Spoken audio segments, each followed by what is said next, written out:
fact that we are now going into day 5 of free agency and we've heard little to nothing in regards to a contract extension of Josh Giddey, it does make me think that, we'll see what happens when it comes down to that. Not to say that I don't think that they're going to get a deal worked out, but I do think that, the Bulls may finally actually be negotiating this thing. And, I've said it before, that's not a bad thing. Like, here's the thing. There's a large gap between negotiating, which is what you're supposed to do, and some people taking it as, oh, the Bulls are being disrespectful to Josh Giddey. Right now, we could find out some details that does make it seem or make it sound like the Bulls are being disrespectful. But like I said before, and Josh Giddey stands who hate to hear, objective truth in regards to things, the Bulls do have a team and a business to operate on, so they do need to look at it, especially with the fact that they have 3 players other than Josh Giddey who are coming up to contract extensions over the next 12 months.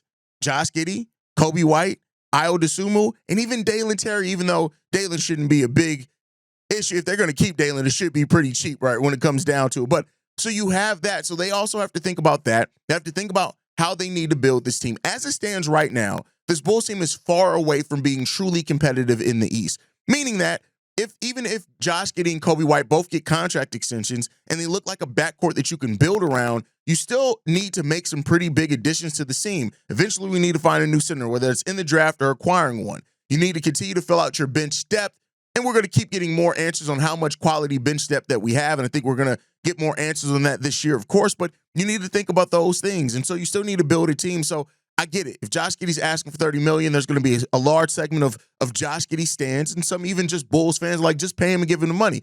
I've said before, the Bulls can afford to give him that money. They can afford to give Kobe White another $30 million extension too and still have play room. But then when you start putting other pieces together on other things that could be coming up, you got to factor that in too. So, we'll see what happens. I like I said, I don't think that it's gotten to a disrespectful place, right? Josh Giddey's basically said, they said over in an outlet over in Australia, his agent's basically handling all of that. He's over in Australia doing his thing, right? And we'll see what comes down to. But the Bulls, I know that it's foreign to us because we haven't heard of AK actually doing any negotiation in favor of the team.